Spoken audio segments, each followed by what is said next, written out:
We've got our first panel today, and it's going to focus on administrative options and relationship with industry.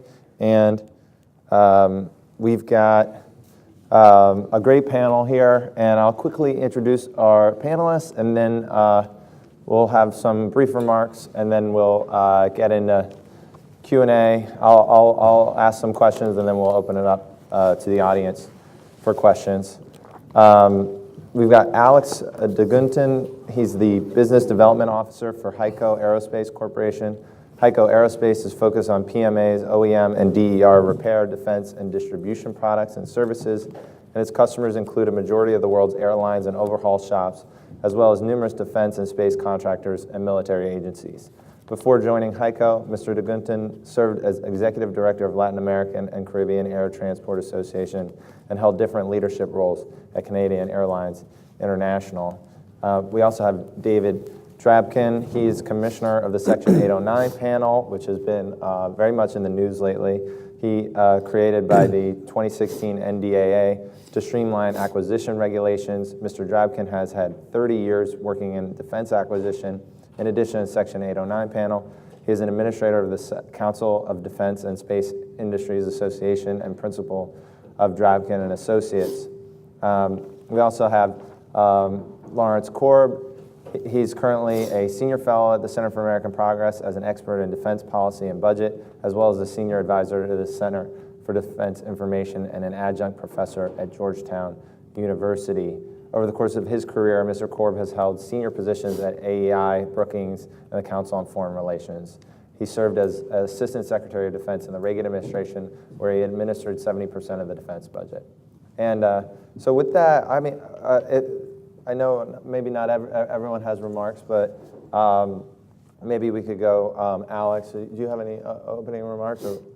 No, I just wanted to thank you for inviting HEICO, inviting me to this small forum. I just want to caveat, I'm not an expert on defense, so my perspective will be more from a aviation perspective as an expert on aviation, and trying to see what are some of the opportunities that we see that could be transferred, some of the things that could be done in different ways. My background, as you mentioned, it's always been on helping operators become more efficient. So being from directly working with the airlines, representing a trade association that worked for the airlines to try to become more efficient, and now working with HEICO providing services to that. And as it was interesting actually to hear Shea Assad speak before in terms of some of the things that he thinks are needed, and doing a little bit of the comparison as to what's happening in the commercial world and how they're handling it. So I'm looking forward to the discussion. Okay, perfect. David? First, let me give the disclaimer. I am speaking for myself only today. I'm not representing the views of the Section 809 panel. We haven't finished our review and settled on any final recommendations. I also am not speaking for the Council of Defense Space Industry Associations. And my wife and children asked me to say that I'm not speaking for them either. Having said that, it's an interesting topic we're going to talk about. I don't know if Shea put it into perspective for you, but keep in mind as we discuss various issues that the government procurement marketplace last year represented about $472 billion in sales. Now, one of the problems the government has is it thinks it's the largest spender in the world, and actually it is, but it's not the largest customer in the world for most of the companies it does business with.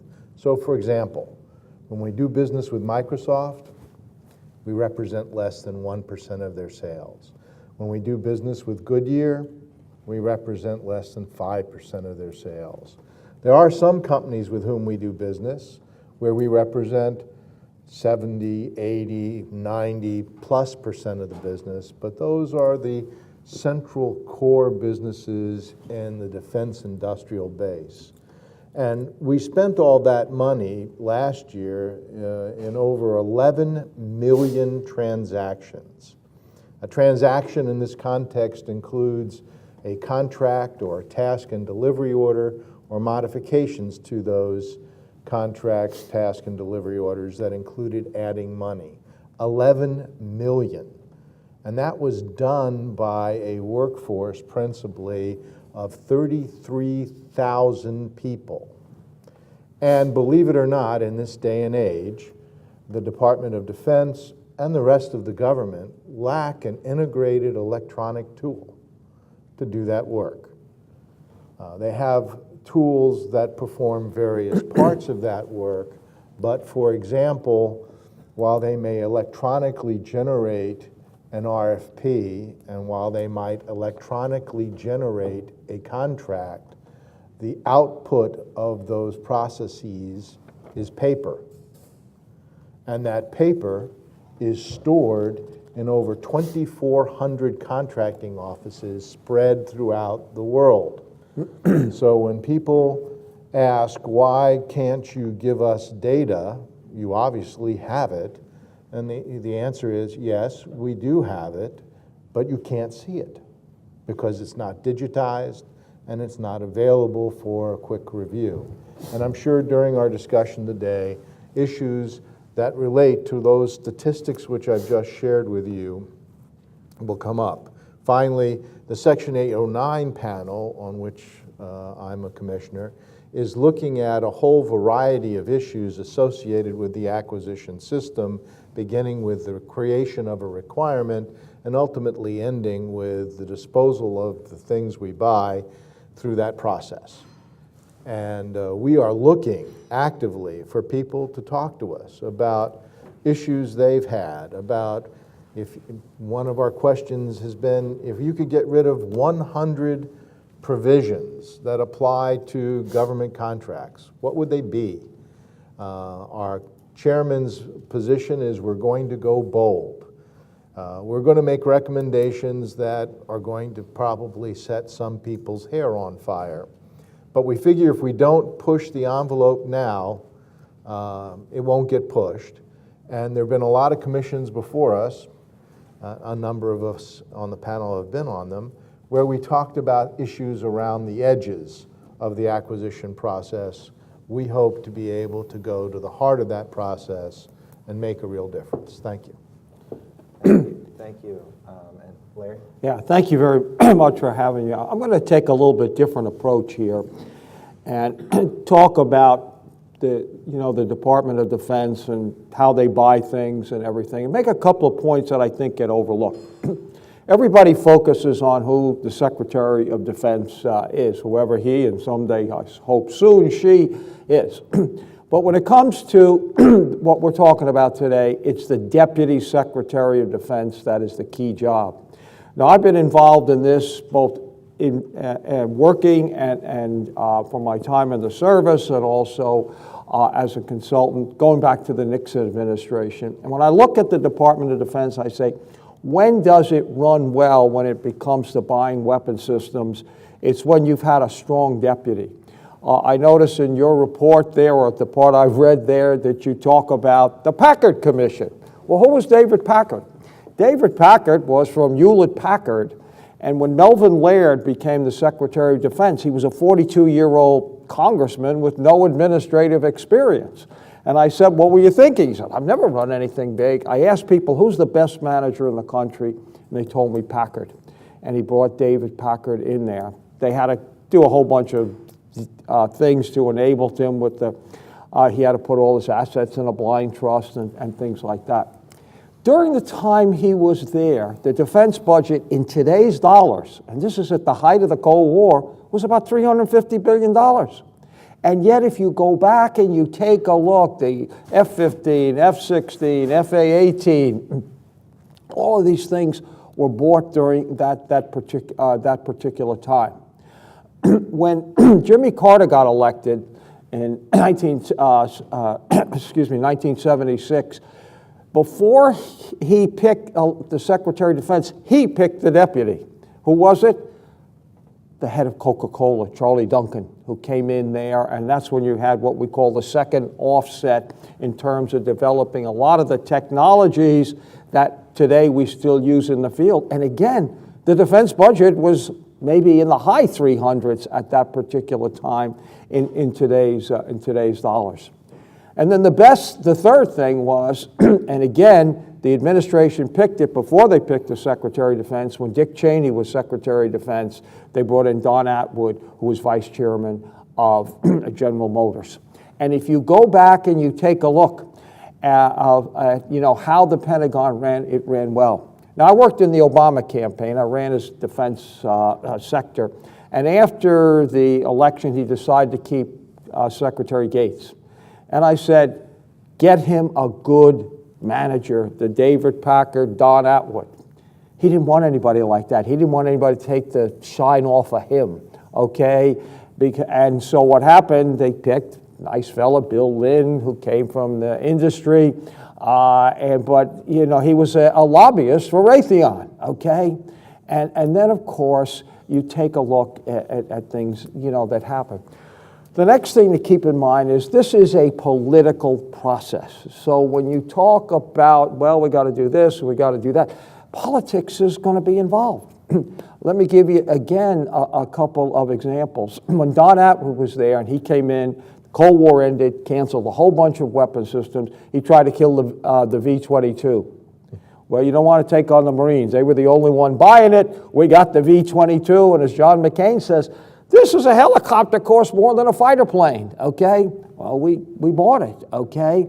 And if you take a look at it now, you can say, well, it's in the field and it's doing, but there were much better options at that particular time, but he wasn't able to make it happen because of the Marine Corps. Now, next thing to keep in mind is that you've got to remember your history. When the Joint Strike Fighter started, the F-35, I said, don't people remember the TFX? We tried to do that to have one plane for all of the services. Well, that didn't work out too well. And again, I know for a fact, now I'm at what we call a liberal think tank. The Navy has been over to us like 5 times saying, we want the F-A-18, not the Joint Strike Fighter, and well, they're going to get it because the Pentagon, and you're saying, well, didn't they remember this one? It sounds great, okay? But I can tell you, I used to fly for the Navy. There's a big difference between landing on aircraft carriers and in the field and what the different missions are. So I think, and then the final thing, and I was reading what your preliminary report here in terms of things, we don't need more staff members, and we don't need more assistant and undersecretaries and all of that. We won the Cold War. We had one policy person. Now we got 5 presidential appointments. The job I used to have was manpower, installations, and logistics. We had all readiness. Now that was an assistant secretary. You got an undersecretary who just handles personnel, okay? And so you've got all of these things. And then in the final thing, and I don't know if you have a chance to read the Defense Business Board report that the Pentagon tried to bury, that Bob Woodward and company, revealed. But one of the things in there was that they had this conversation between Ray Mabus, who was then Secretary of the Navy, and Bob Work, who was the Deputy Secretary of Defense. And Mabus was saying, look, you got 2 big defense logistics agency and the finance and accounting and, all this kind of stuff. The problem is that when we set up these things to integrate all the services didn't cut there. Intelligence agencies or all of that. When I did my dissertation and I was on the role of the Joint Chiefs of Staff in the defense budget process, I interviewed a lot of them. And I said, well, when Secretary McNamara set up the Defense Intelligence Agency, I'm talking to a Chief of Naval Operations, how did that impact yours? Not at all. We didn't cut our intelligence thing. So if you take a look at the back office, there is over 1 million people, according to the Defense Business Board, to support an armed force. And those are the things that, now if we do all those things, I think we can cut overhead and bring these things under control. So let me stop there and then take your questions. Well, thank you so much for those opening comments. I think what I'd like to do is kind of move it back to you, Alex. It's and kind of ask you what your read of your current, what you're seeing in the industry and what you're seeing in relating to dealing with the government during their procurement process and getting your perspective. And in particular, I think, as our journalistic team looks at, we hear stories about $50,000 bags of bolts and what was it, $800 toilet seats.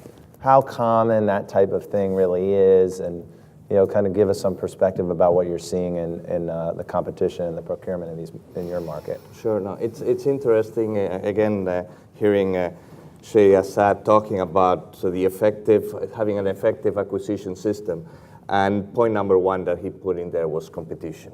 And without competition, it's a very, very difficult to really try to get the cost under control. The commercial aviation has been dealing with this for a long time, and airlines, and I'm sure you all heard about especially over the last 10, 15 years, complaining about their cost of operation, that they're not making money. That has changed in the last, 3 or 4 years. But and a lot of it was because a lot of the costs that they had were either non-controllable, and many of them were under monopoly, some kind of monopoly supplier, being airport charges, taxes, etc. And one of them, or the big one, is maintenance costs. And I think that's where the relationship here in terms of the defense, it was interesting to hear in terms of the focus that I just heard in terms of overhead. And yes, overhead is important, but if you look at the overall cost in terms of operations, of running, if you look and I'm talking obviously now in terms of the aviation or in terms of aircraft, etc.,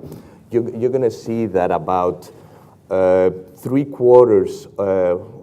about three-quarters of the costs are the cost of the parts, anywhere between 50 and three-quarters, and the rest is the manpower. So there's a huge cost in terms of what is the cost of what you're buying. And unfortunately, there's been a consolidation in the market. In the old days, for most aircraft, and again, a lot of the commercial aircraft then shift over into or have a military version of it, or similar. And then a lot of these aircraft, before they were, I'll give you an example. In the old 767, you had about 20 OEMs, original equipment manufacturers, the Honeywells, the GEs, etc., that built 80% of the aircraft. Today, you have for a new 787, you have about 5 that build 80% of the aircraft. What does that mean? That they've consolidated their power in terms of negotiating with the airlines, and this again transferred over to the defense side. They do have much more power negotiating. How does that translate?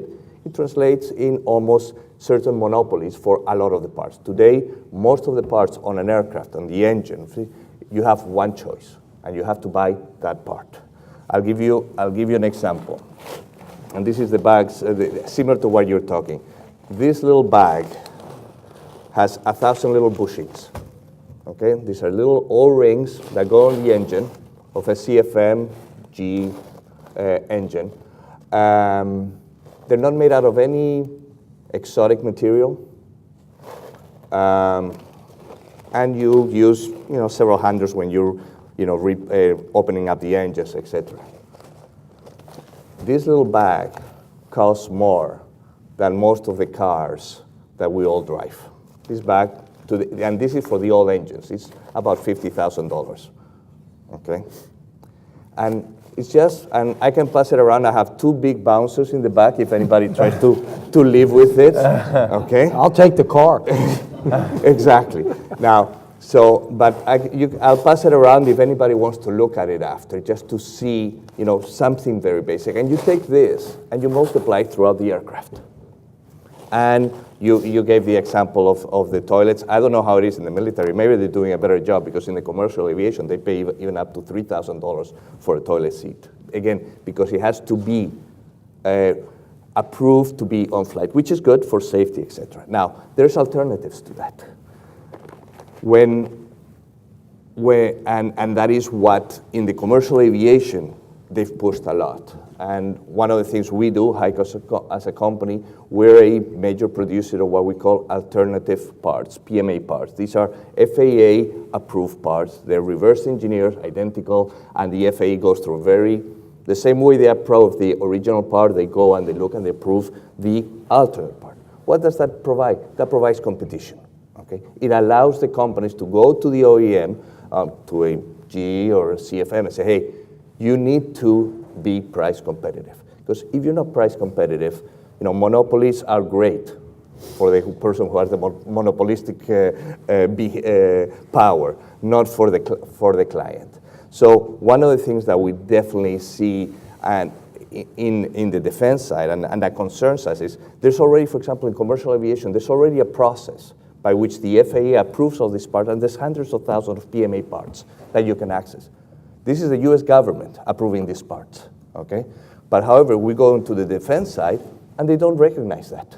So it's the same part, it's for the same engine, it's the commercial version versus the defense, but they have to go through another, they have to have their own process in terms of approval, etc. This not only it creates bureaucracy, much more difficult, obviously, to get parts approved, but it removes a tool that the Defense Department could have to negotiate. The more options you have, the better deal you're going to have. So that is one of the areas that we really would love to see much more change and much more flexibility. And that is simple. That is one simple thing to do.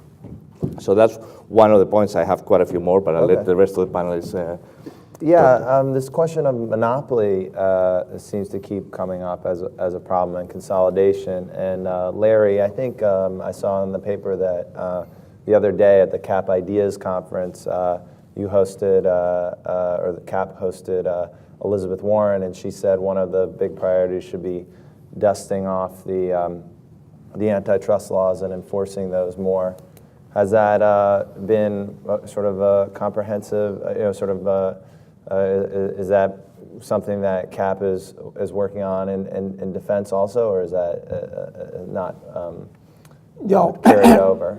Again, in defense, we're working more on the issues of how much should we spend, what should we spend it on. Now, let me say something about the toilet seat, because I was working in government at the time. I got called up to the Secretary of Defense's office, and they said, all right, you're going to be in charge of dealing with the response to the toilet seat. I said, I didn't buy the thing. I'm not in procurement. Yeah, but you're glib.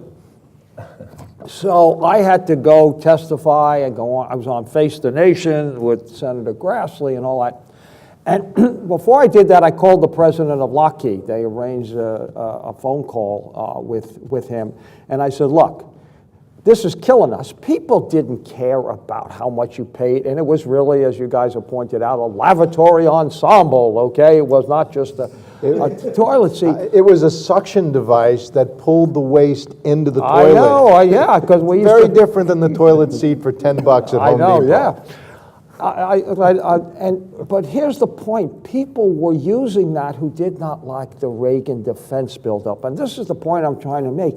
There's always going to be politics, like you're going to buy the V-22. For example, one of the problems we have right now with the Joint Strike Fighter is they stopped production of the F-22 with 187 as opposed to 600.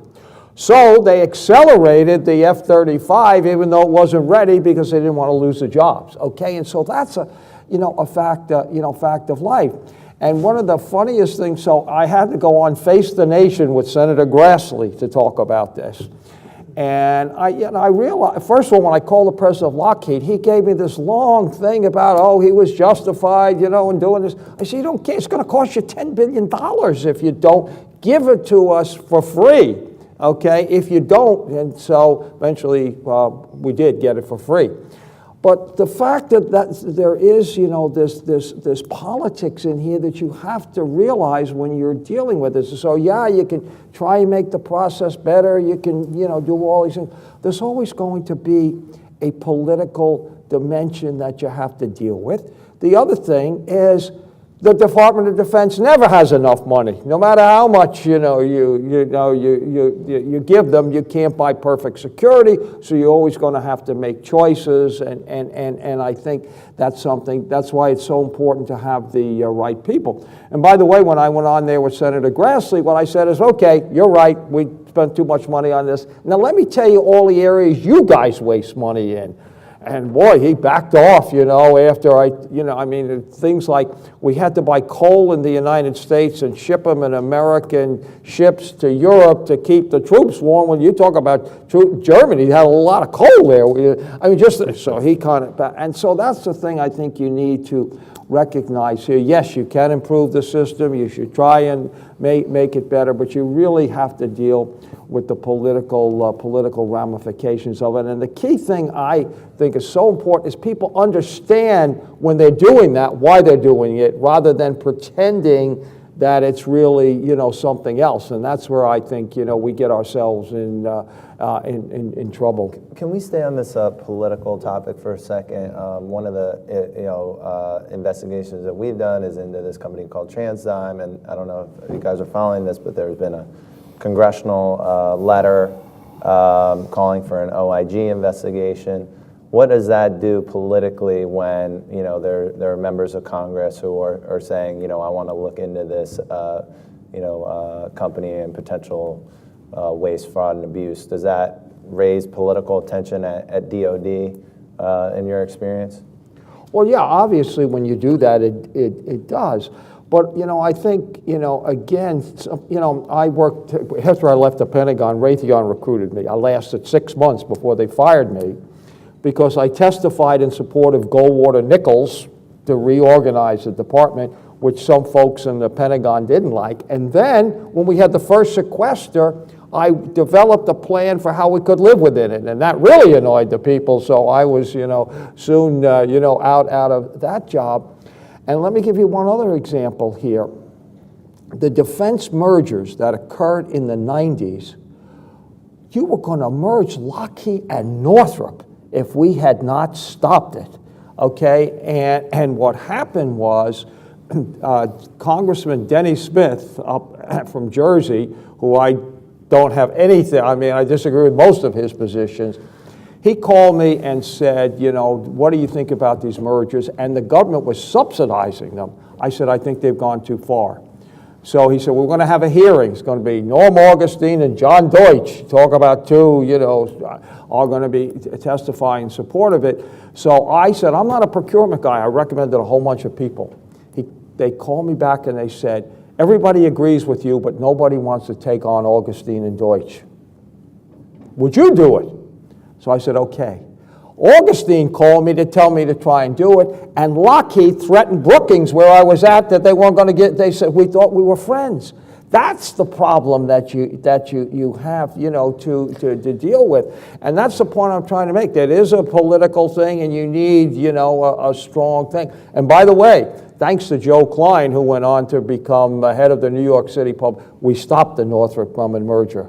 The Northrop-Lockheed merger. Can you imagine when we did the bomber contract if you didn't have Northrop separate, competing? So that's what I think you need to understand. The defense business people, they want to maximize their profit, okay? That's their job.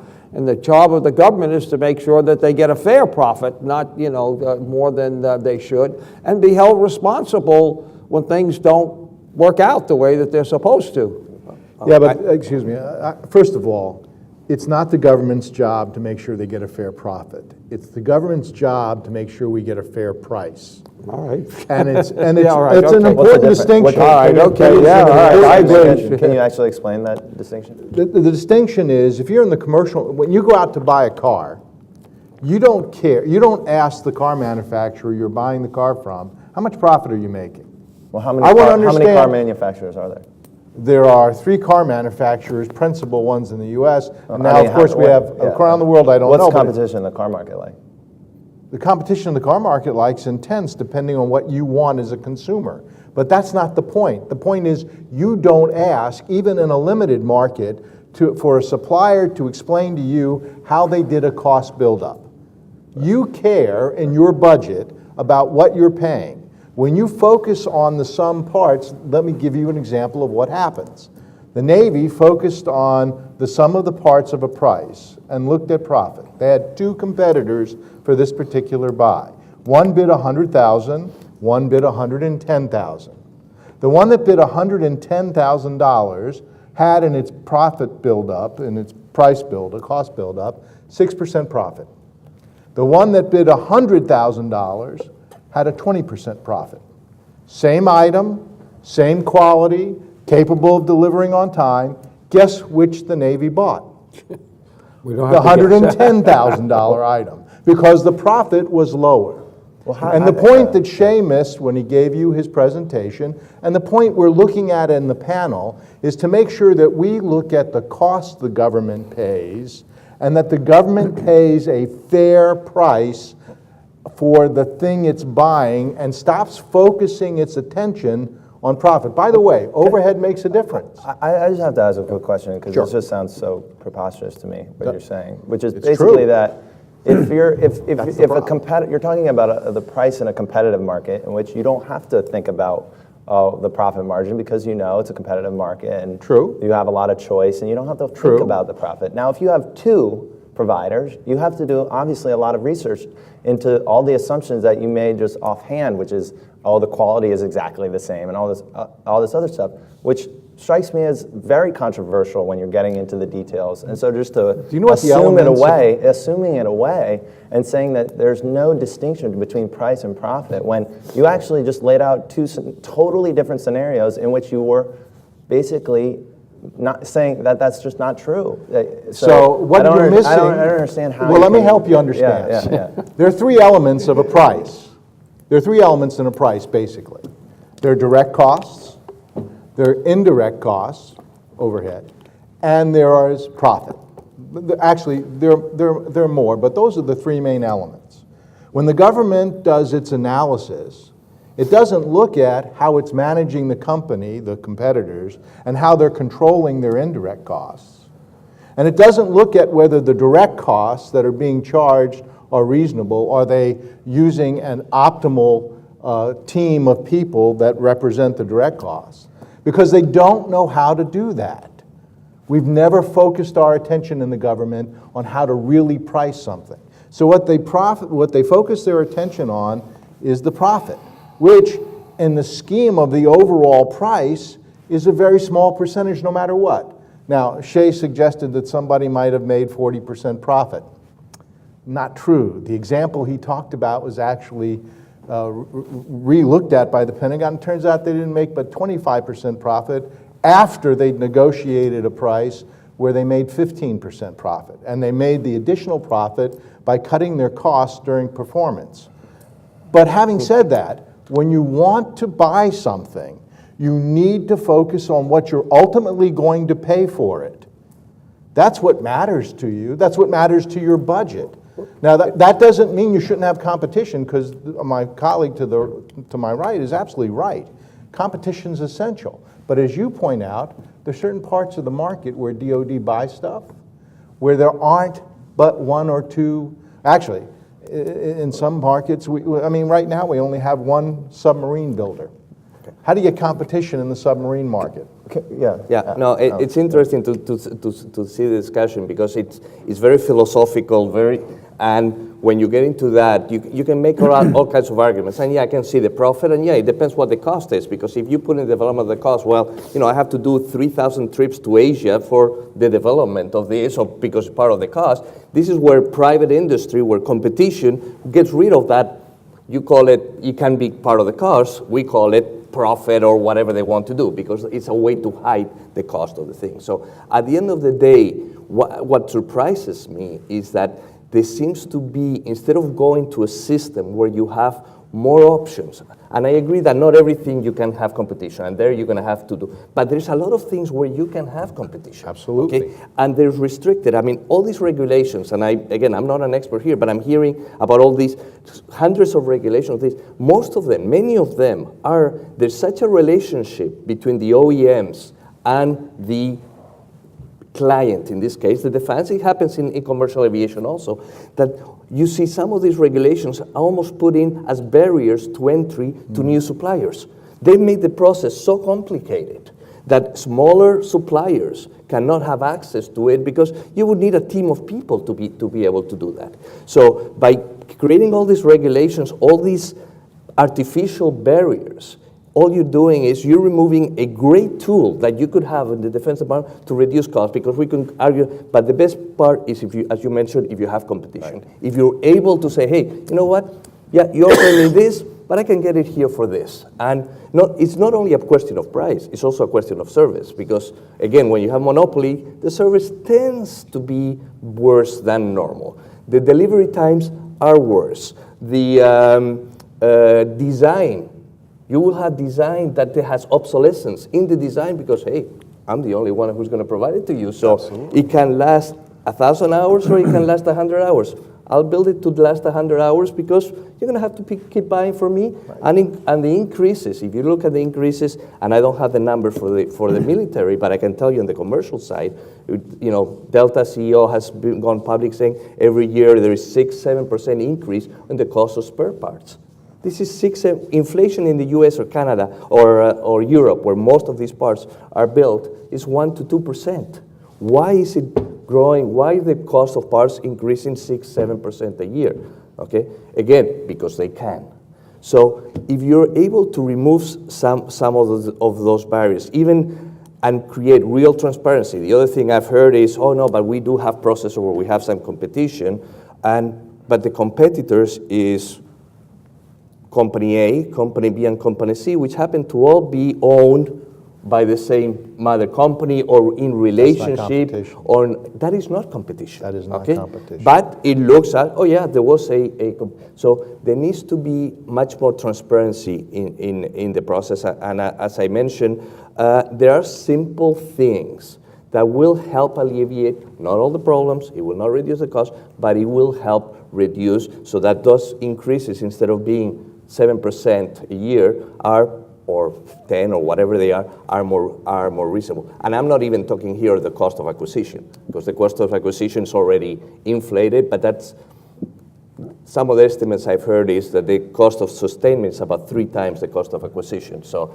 and the military uses aircraft and equipment much longer than most commercial. I mean, a commercial aircraft will last, I don't know, 20, 22, 25 years. The military uses those aircraft longer. So look at the B-52. 50, so you have even a longer acquisition. So there's some great opportunities there to reduce some of the sustainment costs in the long term.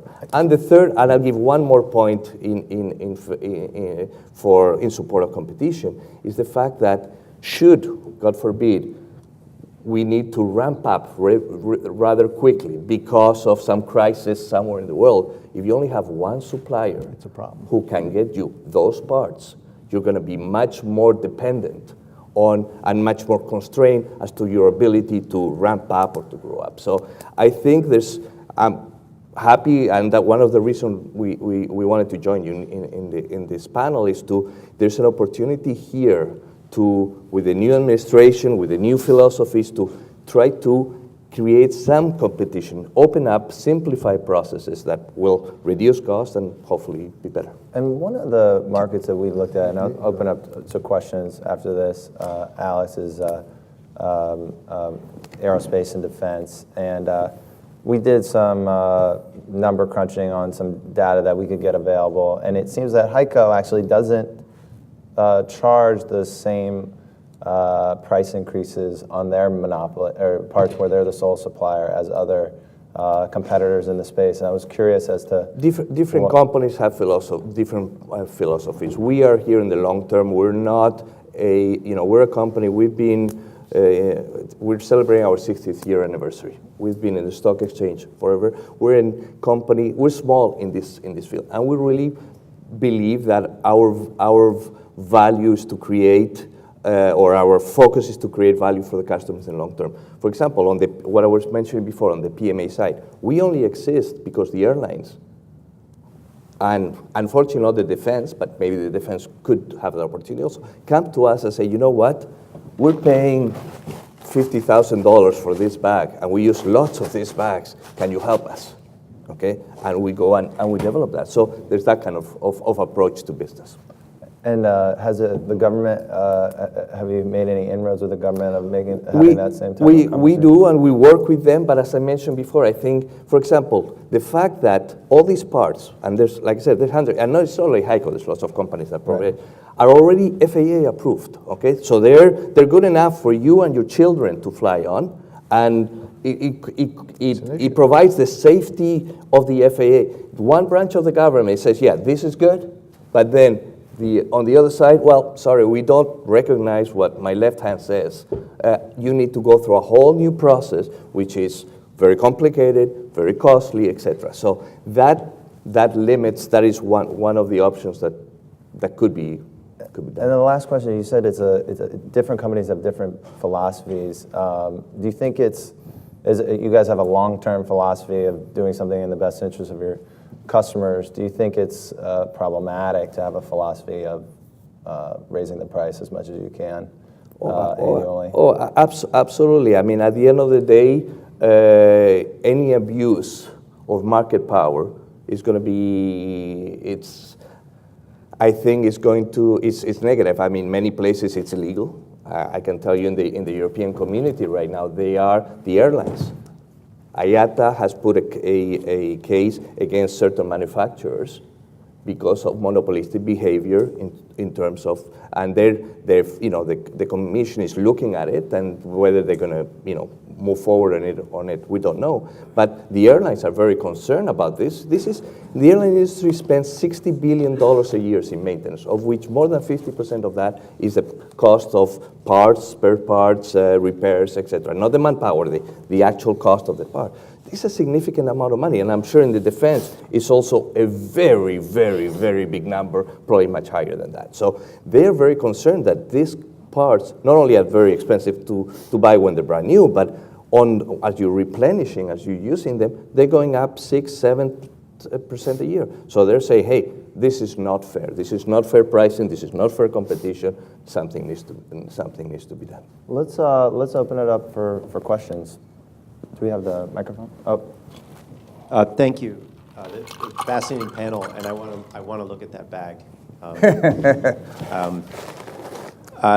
So I want to ask a question about direct versus indirect costs. Would you consider threatening Brookings direct or indirect costs? I have no idea what Mr. Korb's talking about. We're actually not looking into that. I would say it would be inappropriate If you want to pass the bag around, feel free. for anybody to threaten Brookings, but I have no personal knowledge of it. And what we're looking at is the actual process and how we can eliminate the barriers, which my colleague just described, so that companies like his can compete with regular defense suppliers in our market and give us access to commercial products. One of our teams is looking specifically at how do we expand the use of commercial products. My team, I chair a team that's specifically looking at the barriers that he mentioned, but I have no idea about the. No, I mean that wasn't my point. The question was more rhetorical. The point was about power, right? And you were talking about price and cost, and the reason you think about profit margins is because it's a reflection of power. And that's and what I want to understand is everybody on the panel talked about competition. I wonder why, and competition was number one most important factor. Shea Assad talked about it. Why didn't your report, or why did the preliminary part of your report say, let's radically deconcentrate the market? And also, I noticed at least the preliminary report that I read yesterday talked a little bit about M&A activity and how you expect consolidation to increase, as if that's not a policy choice. If competition is the number one factor, and you agree that competition is the problem, why are you saying, oh, well, we'll just say M&A is kind of going to keep happening and we're going to have more consolidation? Why isn't your number one recommendation and your number two and your number three and your number four and your number five recommendation stop the concentration, reduce it, fragment the market? And it may well be our ultimate recommendation. What you read was an interim report. Actually, my team has the issue of competition and how we improve it, and we're looking at mergers and acquisitions. But I think when you look at the marketplace, one of the things we've come to realize, it's not a single marketplace. In fact, I think the best way to look at the defense marketplace is to realize it's a series of concentric circles. At the very center of the circle are the big defense contractors. There used to be a lot more of them. I was actually in the room when Secretary Perry had the Last Supper with Norm and a bunch of the other companies and said, there are too many of you. It didn't give them any guidance on how many there should be. Part of our problem in reaching new companies, innovative companies, non-traditional companies, is that we don't go out and provide them with either a point of entry into the department so that they can not only talk to program managers, but to operators who can decide whether or not a product really can be used. Yeah. We're working on that. That's an industrial base issue. That's an understanding that at the very outer circle of that industrial base are the truly commercial companies like Microsoft and Google and Amazon, all of whom now are playing in the defense marketplace, none of whom are influenced by anything we say or do when it comes to their policies. But you're absolutely right.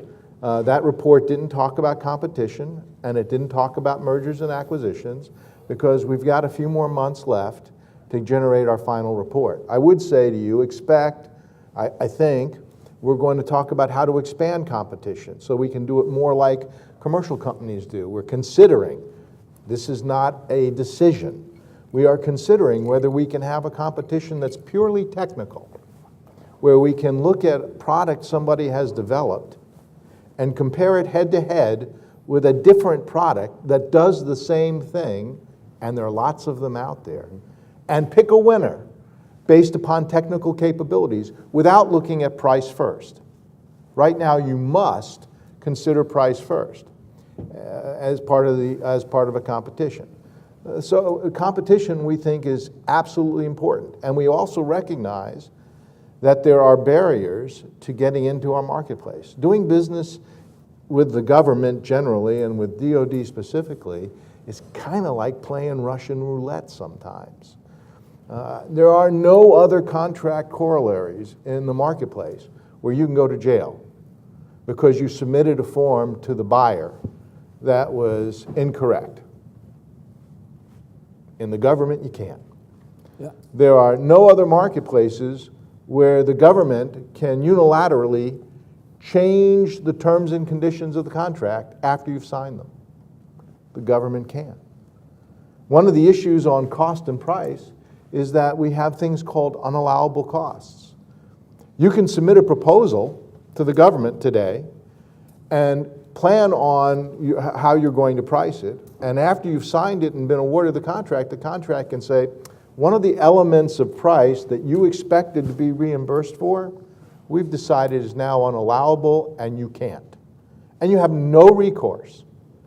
So these and other, we have lots of these rules. I mean, we got thousands, when you add them all together, of rules, all of which were designed originally for a legitimate good purpose, none of which were understood in the form of the integrated marketplace it's created, and most of which companies, even my colleague's company over here, is an experienced vendor as he is in the commercial marketplace. Before he committed full-time to come into our marketplace, he'll have to hire more auditors and more lawyers, and he'll have to spend a lot longer time trying to get a contract. It takes 18, 24 months to get a contract with the government.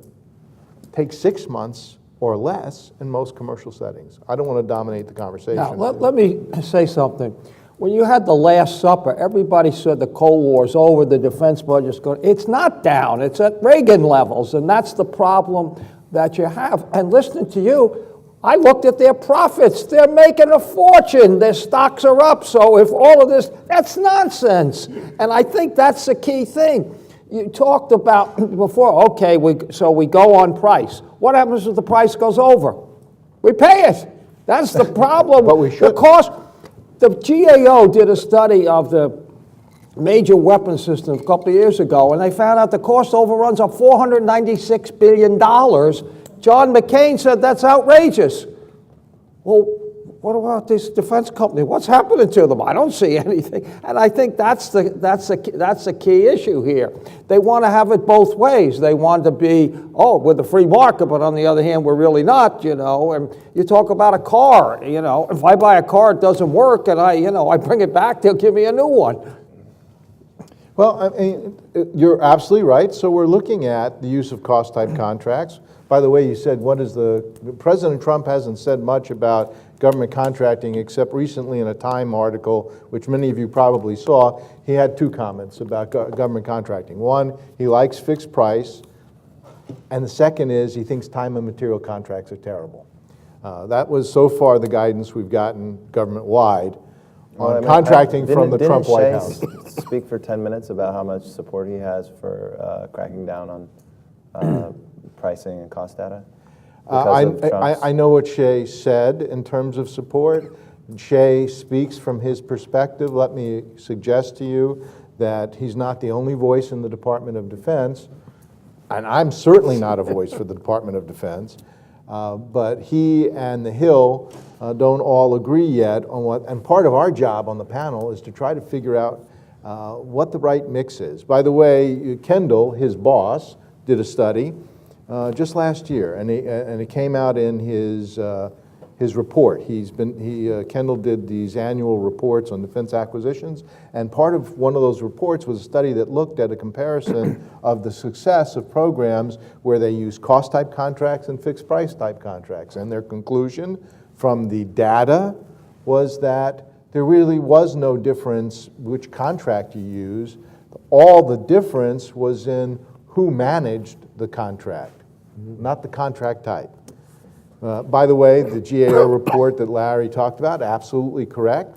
Since that report, Mr. Kendall focused his attention on cost overruns, and they've been reduced significantly. Yes, the core defense industries are doing very well right now, quite well. In fact, if you own defense stock in some of these big companies, your money would have doubled in the last 8 years.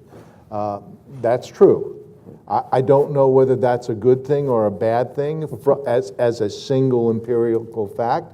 Our panel's not going to address the profitability of those companies because I don't think we care whether they are really, really profitable or just profitable enough. What we care is what we actually pay for what we buy so that we can buy more of it and through competition where we can get it. And one point that Shea said, which is true, is you have a lot of leverage. You are a big buyer. With those companies. Exactly. With a lot of companies, I mean, you have the size and you should have the leverage to say, you know what?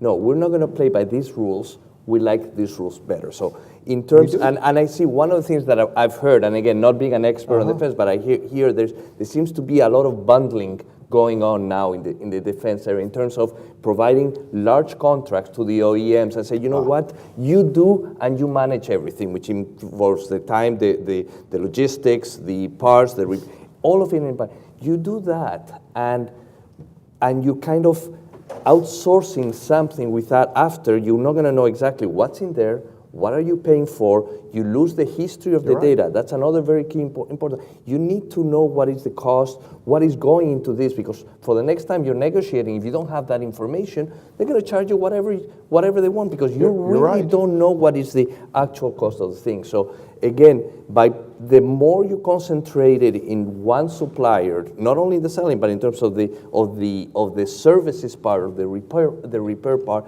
the more you're tying your hands, not only today, but for the future. And it might be comfortable, it might be easy today because it's somebody else's headache. Yeah, but 5 years from now, it's going to be a huge headache for whoever is there, either you or the next person. And we are looking across the marketplace for how the private sector does that. Because, for example, United manages a fleet of airplanes. Yes. And so we're looking, how does United manage its fleet of airplanes? How much can we learn from those kinds of companies? Avis, Hertz, they manage fleets of vehicles. How do they manage those fleets of vehicles? What is the terms and conditions? How do we adopt those commercial practices where it's applicable to the department. But again, when it comes to submarines and fighter aircraft, there are no corollaries. Sure. And then we have to look at our rules and figure out whether those rules, as they exist today, which is a compilation of layer on layer on layer over, well, since 1947, the Armed Services Procurement Act, how do we delayer them, integrate them, and take out the disincentives and only keep the incentives? And that's, I'm going to say, I don't mean to sound like the president, but that's hard work. That is hard work. Do you worry that the Section 809 report, at least, you got a comment from Shay that, it gets the balance wrong, that the balance should be mission first while ensuring taxpayer value, and just, do you worry that, this report ultimately hits and falls on deaf ears, given that it isn't, focusing on that second part?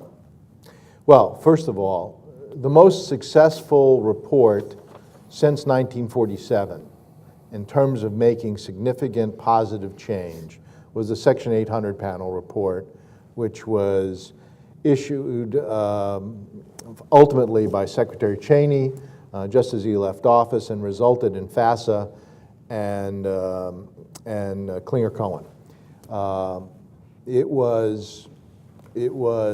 Still is, an incredible, thoughtful, and important document. We have agreed on the panel, and I believe it's in the interim report and the supplemental report. Our focus is on mission. We want to do what Secretary Mattis has asked the department to do. Focus on delivering lethality. There are things that the department does in the current acquisition process it doesn't need to do. Other people do it. Delivering lethality is peculiar to the mission of DoD. No other agency, no other function in the United States has to deliver lethality and bring our troops home after they've done their job. And so that's where that is our driving focus. Value for money is just as important, but if you get value for money and you don't deliver lethality, we fail and soldiers die. I looked So at that's the how we report. want to I do think it that. only mentions the word value once in the whole thing. Well, that's because our primary focus is on delivering lethality. Let me assure you that as we go through the process, our goal is to also make sure we get value. But value, Shay and at least I are going to differ, and we have differed for years, for many years, over what value represents. He defines value as the amount of profit a company makes. I define value as the price we ultimately pay. If we pay a good price, I don't care how much profit they make. That's a terrible... But you don't know what a good, I mean, it's just, this conversation can be very secular, given that it's very difficult to have a conversation about Part of what a good price is. That's something the department has failed over the years to develop in its education and training on how do you determine value. In the marketplace, a company understands value. If it doesn't understand value, it goes out of business. And we have to take that same approach to how do we know what the value is, how do we quantify it in dollars, and how do we make sure that in that quantification, it first achieves its mission. Sometimes we may pay more because the mission has to be achieved. Any last questions? I guess one question I have for you. Sure. What about transparency? You talk a lot about transparency. You have something against transparency and information as well? Nothing in the report suggests we want it to be less transparent. Absolutely nothing. We want it to be more transparent. Having said that, though, I have to tell you that in some of my team's job is to go out and speak to companies all over the country and get them to tell us their issues with doing business with the department so we can evaluate what, if anything, needs to be changed. In speaking with a number of major IT providers, they suggested to us that our transparency is actually making us vulnerable. Because everybody knows what software products we're buying. We're the only country in the world, in the entire world, where you can go and find out exactly who bought what and when for how much. Now, you have to learn how to navigate FPDS, and it's not easy, but you can do that, and everybody can do it. And his point was, the people that want to hack you, the people that want to get into your business, that want to disrupt you, know what your basic software is. It's true you may add a layer on top of it, but you make their job so much easier. Now, we haven't adopted his Did you guys suggestion. interview Alex, since he said that transparency was very He's now important? on my list. We haven't been to Miami yet. We've been to Silicon Valley, to Seattle. We've talked to people all over by phone who have indicated they want to talk to us. We're going to San Diego. We're going to Boston and Austin to talk to the IT and the non-traditional providers. But our panel is always open. We always are willing to talk to anyone. And after hearing you, we're going to set up an appointment. Although maybe, if I go to Miami's Miami, a nice place. It's hot this I time know, of but year, somebody it's might nice. think I'm boondoggling if I go to Miami. We'll come to you if you Oh, need we'll to. work it out. But anyway, yes, the panel itself is very transparency. We absolutely want to promote transparency, but we are going to have to weigh things in this new world. I think at least in our internal discussions we'll weigh them. What the outcome will be in our recommendations, I don't know. But it caused me, at least, and a number of my fellow commissioners to pause and think about, well, are they right? Is some of our transparency making it easier for our adversaries to get by the It's not your transparency, we're talking about the transparency of the government procurement system? the supplier.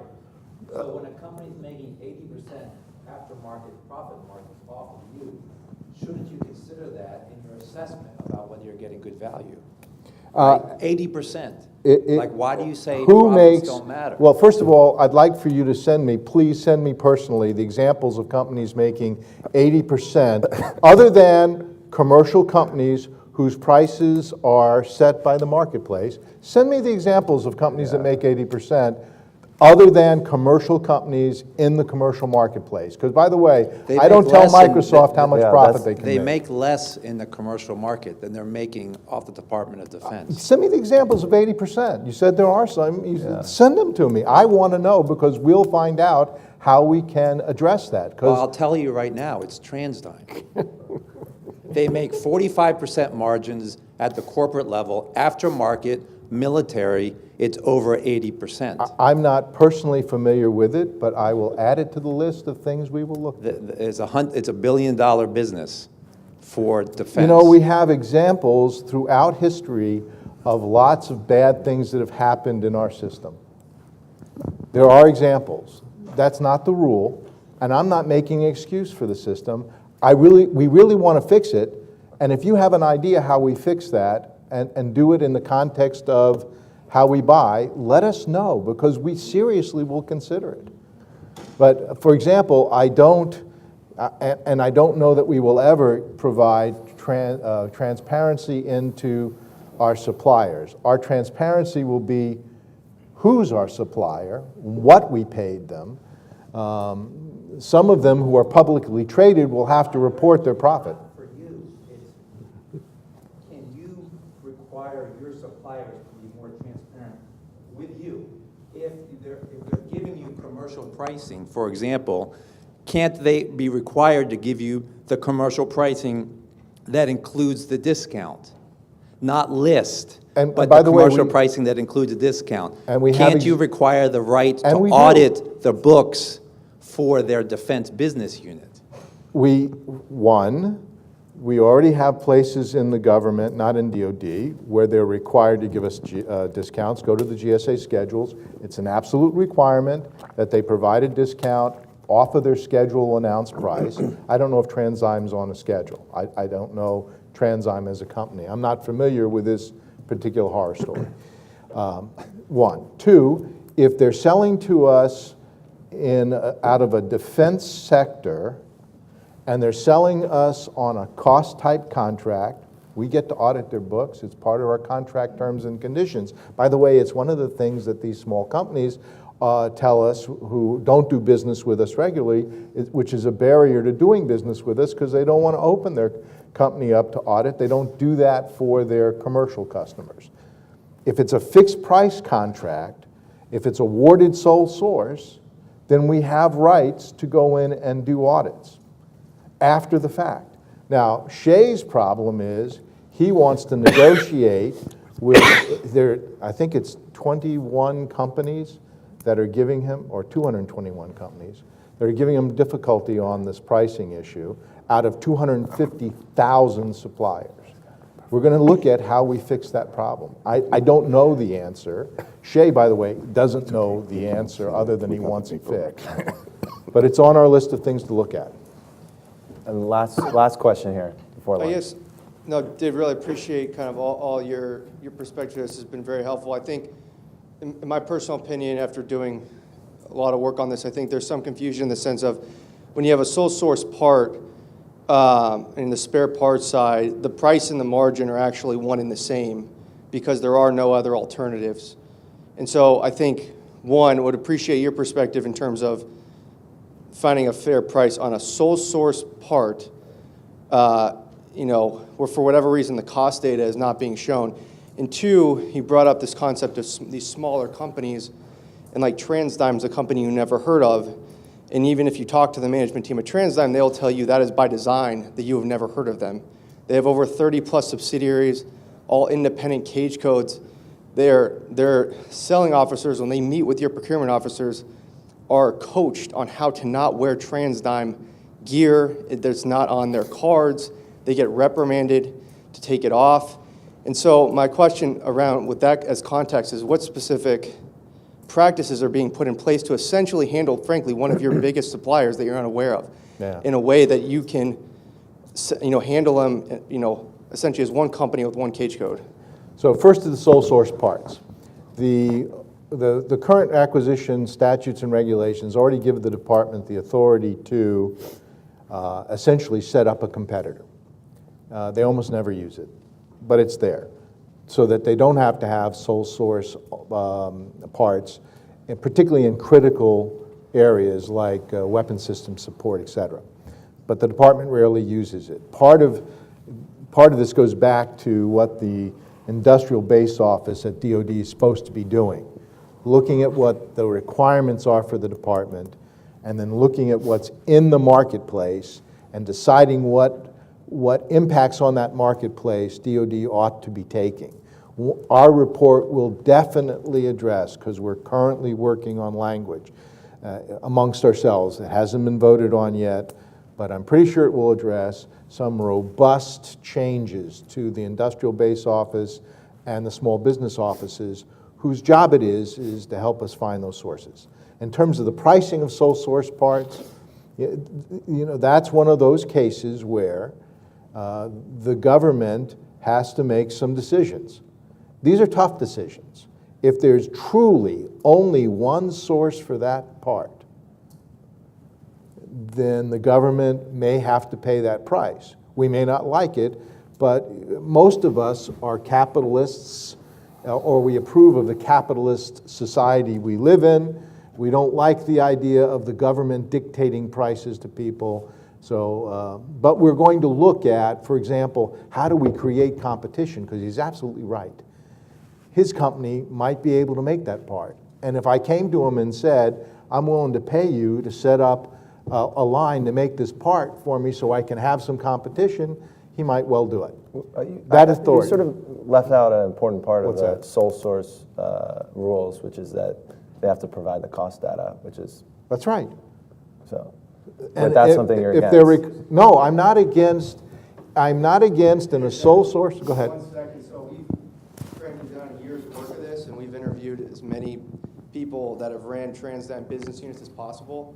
What's interesting to us is of the people that have ran the businesses, not one of them has ever had a cost audit by the government, and not one of them even knows of someone at TransDyme that's had a cost audit by the government. When in theory, and they've worked in the defense side, whatever, when in theory they should actually have the highest amount of cost audits by the government, and we can't even find one of them. Just wondering how that has. I don't know how that happened. Again, I'm not familiar with it, and I can tell you that we know there are mistakes made. We know that. Okay, let's begin with the premise that no matter what we recommend, there'll still be examples if they adopt every word, that there'll still be examples where something will break down. It's inevitable. In business, of course, they're not spending taxpayer dollars, which are sacred. But in business, they accept, as a general rule, as part of their operating costs, around 7% loss ratio, loss. They insure against losses as part of their day-to-day operation. In the government, we accept zero because every dollar is lost is a taxpayer dollar, and we shouldn't lose one. So, and we're not talking about moving away from that. And don't interpret my remarks to say I'm against getting cost data. I'm not if the circumstances require it. We're not going to change the rules that in sole source contracting, you don't get cost data. Let's let Larry, Larry close finish. things up for us. Well, one other thing that we need to get into here is the whole question of foreign military sales, because it's not only do you sell them to the Pentagon, but then you get foreign, and how does that, get into the profit and everything like that? And I think that, our foreign military sales last year were like $200 billion or some really, really big number. Yeah, and I think we're going to look at foreign military sales, although I would suggest to you that that somebody else besides our panel needs to look at foreign military sales. Generally, we're going to look at the issues of how the contract rules apply in the use of foreign military sales. We're not a panacea for every single problem. And this TransSign thing is something that I'll make sure we look at to look for how we deal with the problems that you've all indicated are there today, because it's. But if you have suggestions on what we should specifically look at or how we should specifically fix them, go to our website, send me an email. By the way, we promise non-attribution. We're not a FACA panel. That's the Federal Advisory Committee Act panel. So we don't have to, we're not subject to FOIA because we promise people who talk to us anonymity so that we can get them to talk to us truthfully and not in fear that someone will take retribution against them. So please send me your suggestions. Tell us what we should look at. We will look at it. We want to come out at the end of the day with a bold report that makes effective changes and that delivers lethality to the department at a cost that we can afford. Well, I want to thank our panelists. This was a really, really interesting conversation. Thank you so much. Thank you. And we've got a nice long break for lunch, so hopefully we can find people to mingle with and chat with, and we've got about an hour before the next panel begins. That